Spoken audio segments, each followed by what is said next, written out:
Sahabatku, Tuhan telah memberi peluang kepada kita untuk siapa saja yang ingin berjumpa dengannya.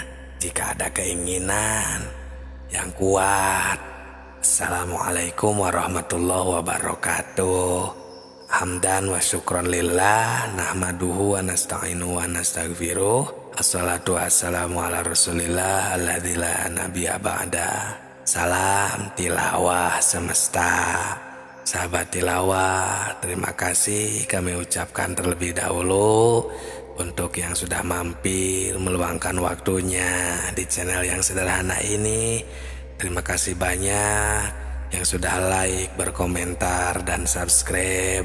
Dan yang belum subscribe silahkan subscribe agar lebih berkah lagi. Semoga sehat selalu, sahabat tilawah yang kami cintai. Kalau keinginan kita sudah kuat, Tuhan ini telah memberi peluang kepada kita. Siapa saja yang ingin berjumpa dengannya pasti akan berjumpa.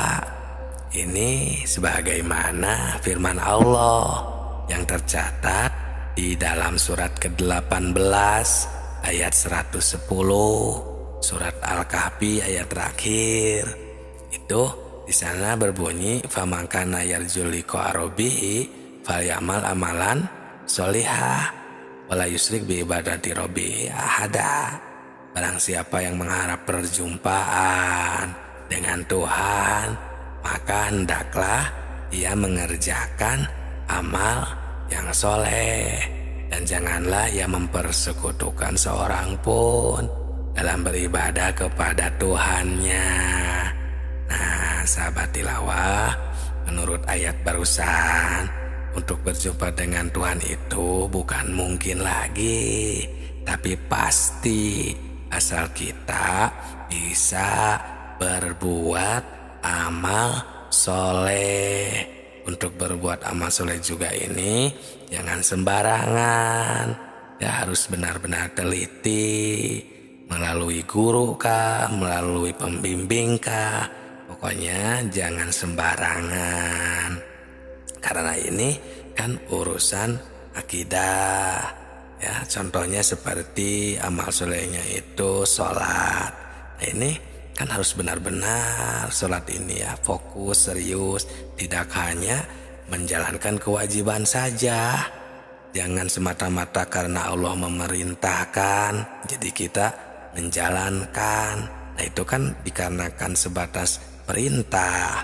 Nah, ini agar menjadi amal soleh, si sholat itu kita harus benar-benar menyempurnakan sholat ini. Seperti contohnya kan sholat itu, shotnya itu kan soful kolbi.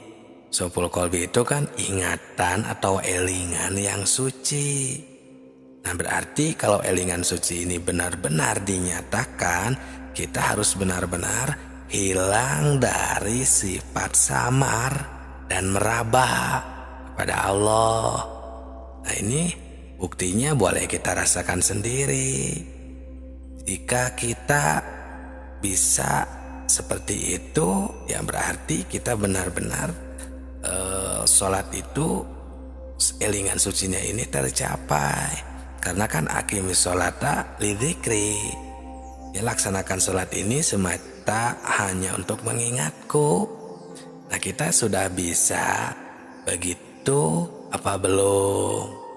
Padahal Tuhan Subhanahu wa ta'ala, ya Allah Subhanahu wa ta'ala ini berfirman di dalam hadis qudsi, ya dicatat di kitab-kitab tasawuf banyak yang berbunyi, kungtu kangzan mahfian fahababda nuromfa pahwalaktul holko likaya arofu. Nah, jadi aku adalah pembendaharaan, atau kangzan ini gudang, ya gudang yang tersembunyi. Pembendaharaan saja istilahnya biar mudah untuk dipahami, yang terpendam, tertutup, ya tersembunyi, dan aku ingin ditemukan dan dikenal. Maka aku ciptakan makhluk agar mereka mengenalku. Nah, setelah kami menemukan hadis qudsi ini, Berarti kan bukan mungkin lagi untuk mengenal Tuhan itu, tapi pasti kita akan bisa berjumpa, mengenal, asal mempunyai keinginan yang keras dan kuat. Kuat perhitungan, karena ini bukan pekerjaan gampang ya. Ini harus memerlukan suluk, proses ya. Istilahnya tidak segampang itu saja. Itu memerlukan guru juga, petunjuk, pembimbing. Ya, tidak sembarangan langsung saja mengerjakan, tidak seperti itu. Dan tidak semuanya juga yang bisa ahli di bidang ini. Maka fokuslah, carilah ya yang memerlukan guru, ingin mendapatkan petunjuk ya, pembimbing, cari di sekitaran kita, biasanya suka ada di tempat kita masing-masing. Itu biasanya ada, cuman tersembunyi. Tidak semuanya yang bisa, yang pernah atau yang menjadi kiai, ustadz, ajengan, penceramah misalnya, tidak semuanya ahli di bidang tentang kemakrifatan, tentang ilmu makrifat ini. Tahu dari mana? Ya karena kami menemukan juga di salah satu keterangan di dalam kitab Sirur Asror berbunyi, faman lam yasil bihadal ilmi lam yakun aliman fil haqiqati walau qara'a alfa alfin minal kitab bihaisu la yablugha ila ruhaniyah. Yang berartinya semua manusia jika tidak mencapai tingkat ini, mengenal Allah, makrifat ya, maka tidak dikatakan alim secara hakikat, walaupun dia telah menguasai 1.000.000 kitab, karena tidak mencapai derajat rohaniah ini. Nah, sahabatku, sahabat tilawah semesta, dari penjelasan ini kita semua ya mafhum, memahami bahwa tentang makrifatullah ini benar-benar memerlukan kekhususan atau proses ya. Nah, kita ini sehingga tahu, memahami pentingnya ya wasilahnya dari ilmu makrifat ini. Karena pernah ada yang menanyakan, untuk apa belajar ilmu makrifat dan apa wasilahnya? Nah, tentu saja banyak sekali manfaat dan wasilahnya. Seperti yang pernah kami bahas, jika kita lupa kepada Allah di dunia ini, maka nanti apalagi di akhirat setelah kita mati ya, setelah kita meninggalkan dunia ini ya, di alam kubur saja kita belum tentu bisa menjawab pertanyaan dari malaikat munkar dan nakir jika kita tidak tahu, tidak makrifat dari sekarang. Kan salah satu pertanyaannya itu ada, marobuka, siapa Tuhanmu, mana Tuhanmu? Jika kita tidak tahu, kita tidak akan bisa apa-apa nanti di akhirat. Itu baru dari segi pertanyaan, belum dari segi malaikatnya. Seperti malaikat itu kan terbuat dari cahaya, ya kita semua sudah pada tahu dan sudah mafhum. Berarti malaikat itu sejenis cahaya, dan bahasanya juga berarti bahasa cahaya. Karena jika bahasa Arab, marobuka itu bukan bahasa cahaya, itu mah bahasa manusia.